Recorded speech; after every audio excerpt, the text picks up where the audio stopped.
बेलापुर गांव में मोहन की इकलौती चिकन बिरयानी की दुकान थी। मोहन अपने हाथों से चिकन बिरयानी बनाकर बेचता था। गांव भर में उसकी इकलौती चिकन बिरयानी की दुकान होने का उसको बड़ा फायदा होता था। उसकी दुकान खूब अच्छी चलती थी। चिकन बिरयानी के लिए लोगों की भीड़ अक्सर उसकी दुकान में लगी रहती थी। बाबा, आज भी खूब भीड़ है अपनी दुकान पर। आज भी अच्छी खासी कमाई हो गई। लगता है लोगों को मेरे हाथ की बिरयानी कुछ ज्यादा ही पसंद आ रही है, तभी तो इतनी भीड़ है। वो इस सोच में ही था कि तभी एक औरत रमा उसकी दुकान पर आती है। नमस्ते मोहन भाई, कैसे हो? जरा मुझे 2 किलो बिरयानी पैक कर देना। नमस्ते रमा बहन, लेकिन मेरे पास तो अब केवल 1 किलो बिरयानी ही बची है। सारी बिरयानी तो बिक गई। अच्छा चलो ठीक है, तो फिर 1 किलो ही पैक कर दो। रमा पैसे देकर वहाँ से चली जाती है। फिर मोहन की नजर अपनी मुर्गियों पर जाती है। उसकी सारी मुर्गियाँ खत्म हो चुकी होती हैं। मुर्गियाँ तो सारी खत्म हो चुकी हैं। अब मैं कल बिरयानी कैसे बनाऊंगा? एक काम करता हूँ, अभी भीमा भाई से मुर्गियाँ ले आता हूँ। अपनी दुकान बंद करके मोहन भीमा भाई के पास मुर्गियाँ लेने पहुँच जाता है। भीमा भाई, ये लीजिए 3000 रूपए और मुझे 10 मुर्गियाँ दे दो। मोहन भाई, अब 10 मुर्गियों के 3000 नहीं बल्कि 6000 लगेंगे। लेकिन भीमा भाई, मैं तो रोज इसी रेट पर आपसे मुर्गियाँ ले जाता हूँ, फिर आज 6000 कैसे? अरे भाई, क्योंकि मंडी में मुर्गियों के दाम बढ़ गए हैं, मुझे खुद इसी दाम पर मिली है। अब लेनी है तो लो, नहीं तो जाओ यहाँ से यार। अचानक से मुर्गियों के दाम डबल हो गए।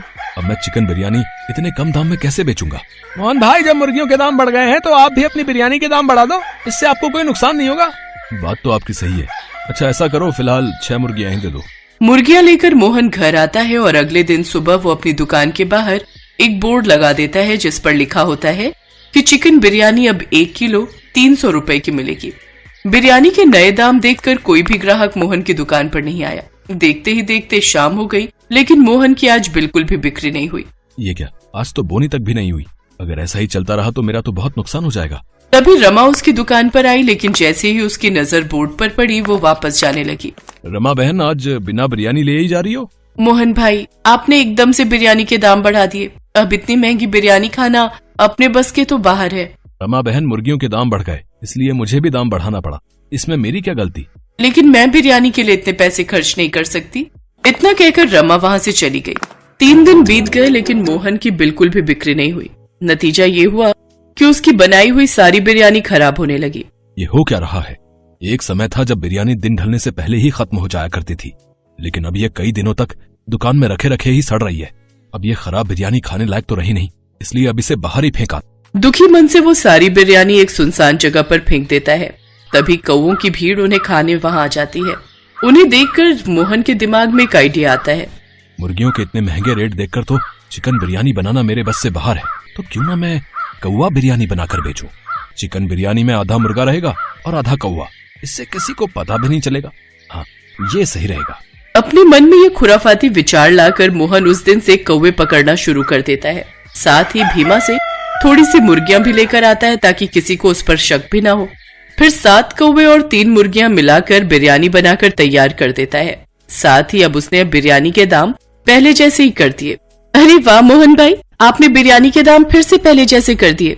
ये आपने बहुत बढ़िया किया। अब जल्दी से मेरे लिए 1 प्लेट बिरयानी लगा दो, मैं कब से बिरयानी खाने के लिए तरसी जा रही थी। हाँ रमा बहन, अभी लो।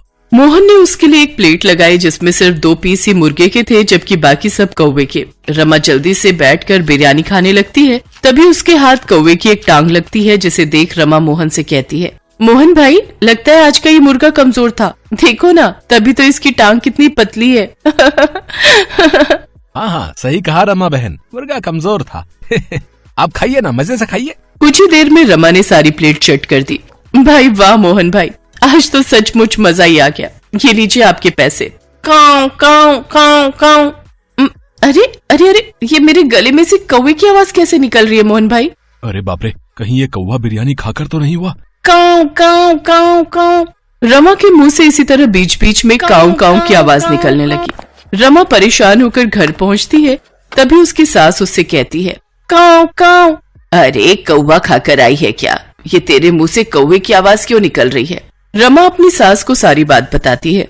रमा की सास उसके साथ मोहन की दुकान पर जाती है। अरे मोहन, आखिर क्या खिला दिया तूने मेरी बहू को? जब से तेरी बिरयानी खाकर आई है बस काऊ काऊ ही करे जा रही है। ऐसा लग रहा है तूने इसे कौवा बिरयानी खिला दी हो। वहाँ बैठे सभी लोग उनकी बातें सुन रहे थे। सभी खाते खाते अपने हाथ रोक देते हैं। अरे बाप रे, इसका मतलब मैं कौवा बिरयानी को मजे लेकर खा रहा था। ये क्या बात कर रही हो आप काकी? भला कौवा बिरयानी भी कोई बनाता है क्या?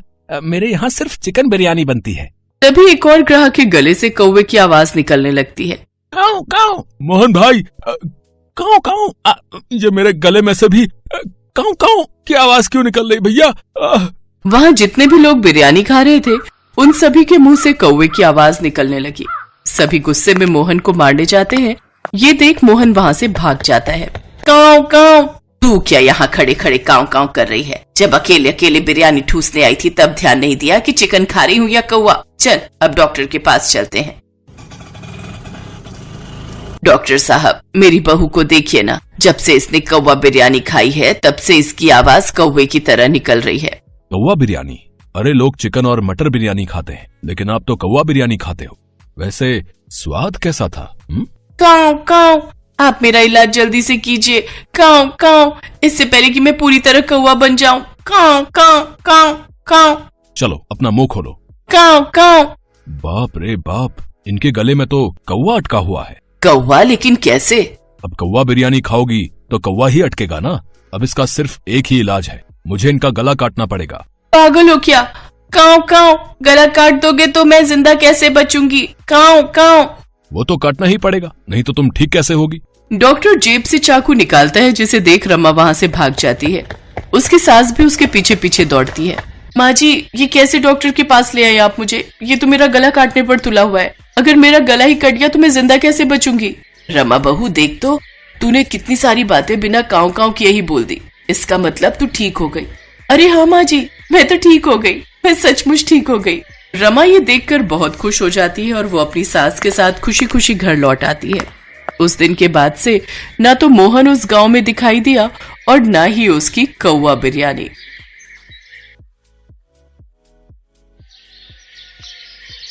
ये कहानी है जग्गी पकौड़े वाले की। जग्गी की पत्नी सीमा और जग्गी दोनों मिलकर पकौड़े बेचा करते हैं। जग्गी के पकौड़े लोगों के बीच काफी प्रसिद्ध हैं। जो एक बार उसकी दुकान में आता है वो बार बार आना चाहता है। पकौड़े खा लो, पकौड़े, गर्मा गर्म पकौड़े, प्याज के पकौड़े, आलू के पकौड़े, मिर्ची के पकौड़े। एक बार खाओगे बार बार आओगे। राजू और उसके दोस्त दिनकर को आज पकौड़े खाने का मन हुआ तो वे नुक्कड़ के पकौड़ों की सबसे फेमस दुकान यानी जग्गी पकौड़े वाले की दुकान की ओर बढ़ चले। आज सही समय पर निकले हम दोनों, नहीं तो जब तक जग्गी की दुकान पर पहुंचते थे उसकी दुकान के सारे पकौड़े खत्म हो जाते थे। आज तो जमकर पकौड़े खाऊंगा। जग्गी के मिर्च वाले पकौड़े तो इतने स्वादिष्ट होते हैं भाई कि क्या बताऊं यार। एक बार मेरी बीवी मुझसे नाराज चल रही थी, उस रोज मैं उसके लिए जग्गी के पकौड़े ले आया। अरे राजू भाई, क्या बताऊं, एक वो दिन है और आज का दिन है। मेरी बीवी मेरे से ऊंची आवाज में बात तक नहीं करती, नाराज होना तो छोड़ ही दो। राजू और दिनकर बातें करते हुए जग्गी की दुकान के बिल्कुल नजदीक पहुंच गए थे। तभी उन्हें दूर से जग्गी की दुकान पर भारी भीड़ दिखाई दी। अरे दिनकर भाई, कहीं आज भी हम लोग लेट तो नहीं हो गए? देख रहे हो जग्गी की दुकान के बाहर लोगों की भीड़। दिनकर दुकान की ओर देखता है, लेकिन एक बात उसे अजीब सी लगती है। उसने देखा कि दुकान के बाहर जितने लोग थे लगभग सभी के हाथ में डंडे थे, कुछ ने पत्थर भी उठा रखे थे। अरे राजू भाई, भीड़ तो दिख रही है, लेकिन भीड़ में लोगों ने डंडे और पत्थर क्यों उठा रखे हैं? कहीं कोई गड़बड़ है क्या? उन्हें कुछ समझ आता उससे पहले लोगों के जोर जोर से चिल्लाने की आवाज आने लगी और सभी गुस्से में कह रहे थे, मारो मारो मारो, इसे छोड़ना नहीं है, मार इसको, मार। उसके बाद दिनकर और राजू ने देखा कि वहाँ खड़ी भीड़ जग्गी को दुकान से खींचकर बाहर निकाल रही है।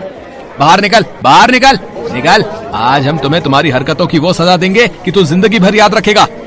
ये कहकर भीड़ में खड़े एक आदमी ने डंडे का जोर का प्रहार जग्गी पर किया। जग्गी दर्द से कराहने लगा। उसके बाद तो कई लोग डंडे से उसे मारने लगे। उसके सिर से खून निकलने लगा। वो लोगों के आगे हाथ जोड़कर माफी मांगने लगा। छोड़ दीजिए मुझे। तुम्हें छोड़ दूं? हैं? तुम्हारे जैसे बेशर्म पकौड़े वाले को छोड़ना मतलब तुम्हें गलत काम करने की छूट देना। ये कहकर भीड़ में से ही एक आदमी ने अपने हाथ में लिया पत्थर उठाया और उसकी ओर तान दिया। ये देखकर जग्गी दुकान से निकलकर तेजी से भागने लगा। ये लोग तो मेरी जान ही ले लेंगे, मुझे किसी भी तरह यहाँ से निकलना होगा।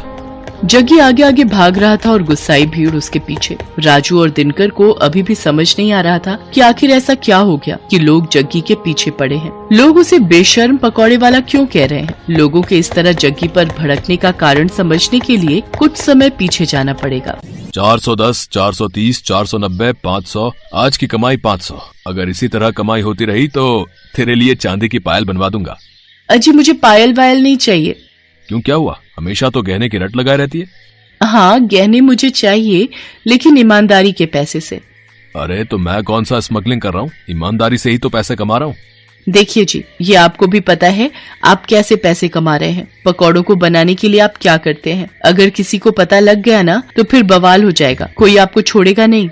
अरे तू चुपचाप रह, फालतू की बड़बड़ मत कर। मुझे जैसे बेचना है पकौड़े मैं वैसे ही बेचूंगा। जग्गी बहुत ही बेशर्म इंसान था। वो पकौड़े तो बेचता था, लेकिन बहुत ही गंदे तरीके से। वो पकौड़े के गोलों को पहले अपने गंदे बगल के तले दबाता और फिर पकौड़ियां तलता। उसे ये सब करने में बहुत मजा आता था। ये हो गए पकौड़े के गोले तैयार। अब इसे दबाता हूँ अपने गंदे बदबूदार बगल के तले। ये लो, ये दब गया। अब इसे डालता हूँ कढ़ाई में। ये कहकर उसने पकौड़ों को कढ़ाई में डाला। कढ़ाई से निकलने के बाद उसने पकौड़ों की ओर गौर से देखा और मन ही मन मुस्कुराते हुए बोला, ये लो, ये हो गए मेरे असली पकौड़े तैयार। सीमा, मुझे और बेसन दे, मुझे पकौड़ों के और गोले बनाने हैं। सीमा अपने पति को हर दिन ये गंदी हरकत करते देखती और उसे टोकती, लेकिन वो अपनी बेशर्मी से बाज नहीं आता था। अरे ये तो क्या हर दिन चिक चिक करती रहती है, हैं? क्या करती रहती है? मैं कोई गलत नहीं कर रहा। ये तो किताबों में लिखा है कि पसीने की कमाई का मोल ही अलग है, और मैं तो पसीने की ही तो कमाई कर रहा हूँ। मेरे बगल के, यानी मेरे बगल के पसीने की कमाई। अरे वही तो पकौड़ों में स्वाद भर देते हैं और लोग बार बार हमारी दुकान में आते हैं। ले तू भी खा मेरी पसीने की कमाई के पकौड़े। मुझे नहीं खाने आपके पकौड़े, लेकिन मैं अब भी कह रही हूँ आप ये बेशर्मी छोड़ दीजिए, नहीं तो ये एक दिन आप पर ही भारी पड़ेगी। लेकिन जग्गी पर अपनी बीवी की बातों का कोई प्रभाव नहीं पड़ता। वो अपनी बेशर्मी जारी रखता और अपने ग्राहकों को जो उस पर इतना विश्वास करते थे उन्हें पसीने से सने गंदे पकौड़े देता। समय इसी तरह बीत रहा था और जग्गी की बेशर्मी भी जारी थी। इस बीच सीमा गर्भवती हो गई। सीमा बहुत खुश थी। जग्गी भी ये खबर सुनकर बहुत खुश था। वाह सीमा वाह, देख रही हो भगवान की कृपा कैसे भर भर कर बरस रही है हम पर। हाँ देख रही हूँ, तभी तो आपको कहती हूँ अब तो वो काम छोड़ दीजिए, अब हमारा बच्चा आने वाला है। अरे तो फिर से शुरू हो गई। तुझे क्या दिक्कत है, हैं? क्या दिक्कत है मेरी तरक्की से? कभी कभी तो लगता है कि तुम मेरी सबसे बड़ी दुश्मन है। एक बार फिर से जग्गी ने अपनी पत्नी सीमा को चुप करा दिया और अपनी बेशर्मी में लगा रहा। लेकिन वो कहते हैं ना कि गलत काम कितनी भी चतुराई से आप करें, एक न एक दिन आपका भेद खुल जाता है और फिर उसके बाद आपको उन सारे पुराने गुनाहों का भी हिसाब देना होता है जो आपने किया होता है। एक दिन की बात है, जग्गी पकौड़े बनाने के लिए पकौड़ों के गोलों को अपने बगल के नीचे दबा रहा था और धीरे धीरे कढ़ाई में डाल रहा था। तभी दूर खड़े एक आदमी की नजर उसकी इस हरकत पर गई।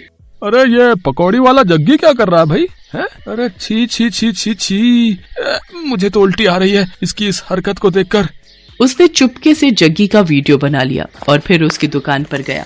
ओए जग्गी, तू तो बड़ा बेशर्म है? तुम्हारे ग्राहक तुम पर इतना भरोसा करते हैं और तू उन्हें गंदे पकौड़े खिलाता है? गंदे पकौड़े? ये आप क्या कह रहे हैं भाई? ज्यादा भोले मत बन और सच सच बता, तू पकौड़ों को तलने से पहले उसे अपने बगल के नीचे दबाता है ना? छी छी छी छी, ये आप क्या कह रहे हैं साहब? भला ऐसा कौन करता है? मैं तो पूरी सफाई से अपना काम करता हूँ। क्यों सीमा, बताना साहब को। सीमा ने जग्गी की बात का कोई जवाब नहीं दिया, बस अपना सिर नीचे झुका लिया। वो ग्राहक समझ गया कि जग्गी इस तरह उसकी बातों को नहीं मानेगा। उसने जो वीडियो बनाया था वो वीडियो उसने लोगों को भेजना शुरू कर दिया। जिसने भी उस वीडियो को देखा उसे उबकाई आने लगी। छी छी छी, बाप रे, मैंने भी तो इसके यहाँ के पकौड़े खाए थे। वो ऐसे पकौड़े बनाता है? इस तरह से तो वो लोगों की सेहत से खिलवाड़ कर रहा है। वो वीडियो 1 से 10, 10 से 100 और 100 से फिर लाखों लोगों तक पहुंचकर वायरल हो गया। उस वीडियो को देखकर सभी को बहुत गुस्सा आया और गुस्से में वे सभी जग्गी की दुकान पर डंडे और ईंट पत्थर लेकर पहुंच गए। आज छोड़ना नहीं इसको, इसकी सारी बेशर्मी आज हम निकाल देंगे, मार देंगे इसे। हाँ, आखिरकार लोगों ने उसे पकड़ लिया। एक बार फिर से सभी उसकी पिटाई करने लगे। तभी उसकी पत्नी सीमा भागती हुई वहां आई और लोगों के आगे हाथ जोड़ते हुए उसने कहा, मैं जानती हूँ कि इनकी गलती माफ करने के लायक नहीं है। इन्होंने आप लोगों के विश्वास का खून किया है, आप लोगों की सेहत के साथ खिलवाड़ किया है, लेकिन आप लोग इन्हें मार देंगे तो मेरा बच्चा जो अभी मेरी कोख में है उसके सिर से पिता का साया उठ जाएगा। भगवान के लिए मेरे कोख के बच्चे पर रहम कीजिए और इन्हें छोड़ दीजिए। एक गर्भवती औरत की गिड़गिड़ाहट को सुनकर लोगों का दिल पसीज गया और उन्होंने इस वादे के साथ जग्गी की जान बख्शी कि भाई कान खोल के सुन लो, हाँ हम तुम्हें छोड़ तो रहे हैं, लेकिन अब कभी इस तरह और इस जगह पकौड़े ये नहीं बेचेगा, इसे ये जगह छोड़नी होगी। सीमा ने उनसे वादा किया। जग्गी को वो जगह छोड़नी पड़ी। जग्गी को बार बार उसकी गलतियों के लिए आगाह किया जा रहा था, लेकिन वो अपनी आदत से बाज नहीं आ रहा था और एक दिन उसी आदत के कारण न सिर्फ उसकी जान पर बनाई बल्कि उसे अपनी वो जगह भी छोड़नी पड़ी जहाँ उसकी दुकान बहुत चलती थी। आज जग्गी जहाँ भी अपनी दुकान लगाने की कोशिश करता है, उसके पुराने कर्म उसकी राह में आ जाते हैं। अब उसे अपनी करनी पर बहुत दुख होता है, लेकिन वो कहते हैं ना कि अब पछता